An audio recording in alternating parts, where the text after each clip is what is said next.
Hi, I'm Oliver, and this is Deep Cuts, What the...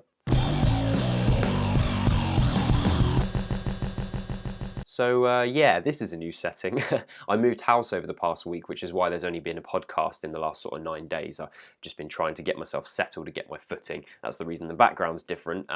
Not too much has changed with the background. It's just a different coloured wall, really. And if there's any lighting problems or anything like that, I will be trying to get this ironed out in the next couple of weeks. Just bear with me. But from now on, videos will be coming out weekly as they normally do. So now that's out of the way, it's time for my third Deep Cuts Essential, Lanquidity by Sun Ra, released in 1978.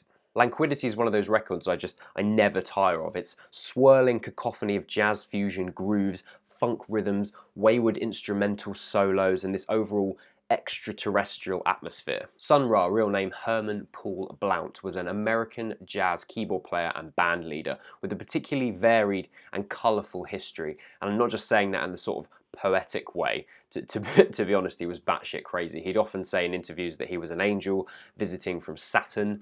He was quite an enigmatic character, and his personality and his view on life, which was very cosmic, which makes sense when you start listening to his music. That was all part of his persona, his musical persona. So it wasn't just the musical forms of expressions that were cosmic. It was his overall outlook on life and existence, really. He created an imposing body of work that coalesces between avant-garde jazz, bebop, free jazz, fusion, and this kind of cosmic expression known as space jazz or cosmic jazz, or however you want to call it. Basically, it's spacey. Whatever you want to call it, the music he made is like no other. An experience that makes you feel as if you're drifting through this expansive and vivid universe, and you can't quite understand everything about it, but that just makes you marvel at it all the more. Sun Ra's unique musical identity comes from a wide berth of sonic influences, and it's what makes his music so large in stature. Throughout his discography, you'll be able to hear the big band stylings of Benny Goodman and Count Basie, that big band influence that forms like a hazy basis for much of his composition. Not only that, but the unusual harmonic phrasings of legends like Ornette Coleman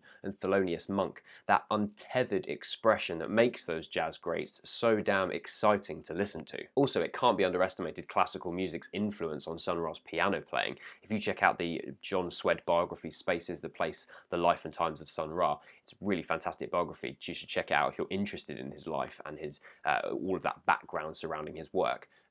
Sun Ra himself cites a number of different composers that have influenced his composition style, like Schoenberg, Shostakovich, and Chopin. That dissonant 12-tone composition of Schoenberg can definitely be heard echoing in some of Sun Ra's playing. It's sharp and chromatic, yet he has this expressibility to create some of the softest, most gorgeous passages of music as well. One of the greatest things about Sun Ra was his ability to communicate his unearthly musical expression and identity to his big band called the Orchestra. And this is a band that toured with him in loads of different forms for years and years throughout all his different periods of expression, and they even carried on touring after his death in 1993, and you can still see them play now. So look out for them in your local city or whatever if you want to still see this legendary band still going. And I'm not just talking sonically. Sun Ra's influence went across to the aesthetics of the band as well. The band were often found on stage clad in costumes mirroring Sun Ra's fascination with ancient Egyptian iconography and the frontier of space. As we approach my Essentials pick Lanquidity, we find Sun Ra and the orchestra in a phase that stepped slightly back from the intense experimentalism of some of those 60s records. Records like Art Forms of Dimensions Tomorrow, Cosmic Tones for Mental Therapy, Strange Strings.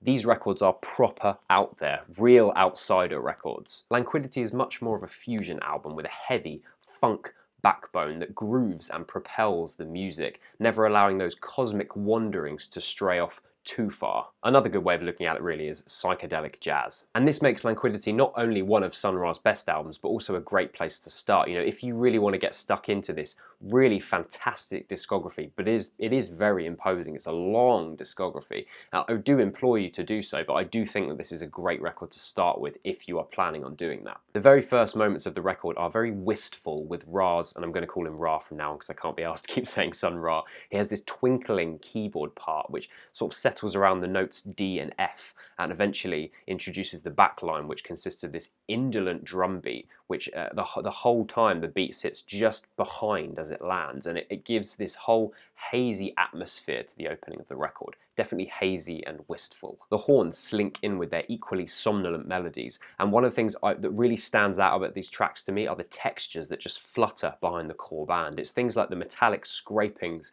of Dale Williams and Disco Kid's guitars, or you have these Hammond organ stabs courtesy of Ra. The dusty bass remains simplistic, mainly settling around minim beats, which is 2 beats of a bar, so ba. And what that does is that simplicity, it provides like a protective parenthesis around the textures, and it stops all these textures and ideas from sort of spilling out and collapsing. I guess you could sort of think of it as like a rhythmic scaffolding. As a result, it feels like a track in flux, grooving yet delirious and unfixed. Almost melancholic, but also on the precipice of insanity, and that insanity delivers. Right at the end of the track, it's bookmarked by this wailing din of the whole band just sort of letting go. The beginning of the track shows off that horn-led big band influence. They assert themselves alongside the rest of the band, but that now includes congas to further solidify the rhythm. So you have these really blaring, just their brash, brilliant horn sounds. It's so great. This track gives the opportunity for some solo gymnastics, and the first one we get is from free jazzer Eddie Gale, and his trumpet solo,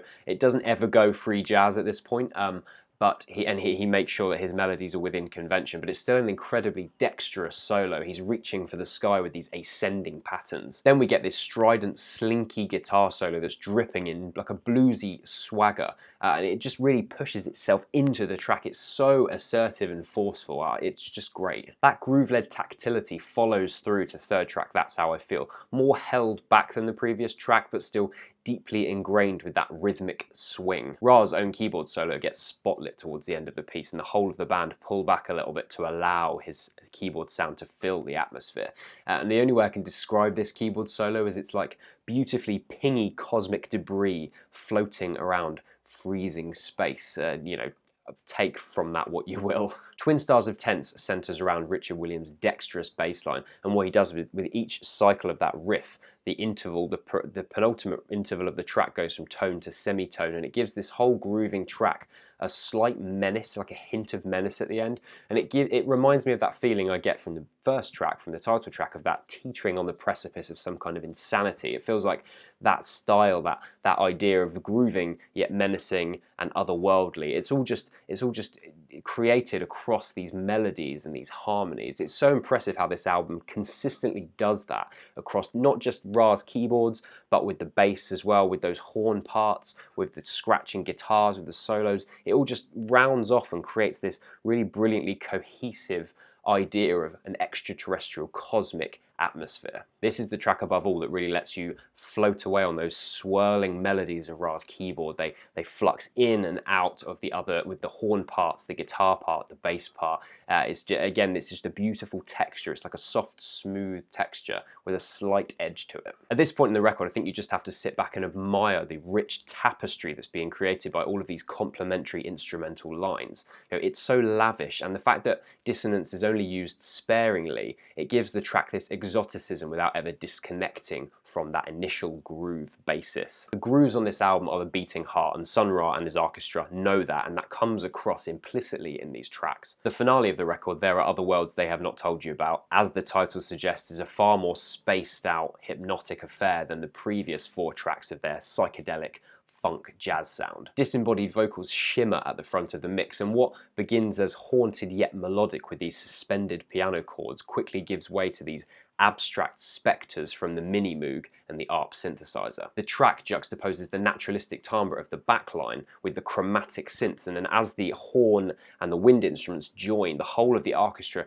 constructs this dramatic cacophony. It's like a whirlwind of sound that you can't catch onto any single element of. I love it as a finale. It really feels like Sun Ra and the orchestra have taken you on this groove-indented journey, and the end of the line is this discordant delirium. It's an arresting way to end a fantastic album. I really hope you go and check this out, especially if you haven't heard any Sun Ra before, or you want to get into his music, or even if you haven't heard much jazz before. Maybe this will be your way in. It's such a great album. It's a really good start to Sun Ra's work, and it's just a masterpiece, and that is why it's one of my deep cuts essentials. Thanks for watching, and I'll be back soon with my April review roundup. See you soon.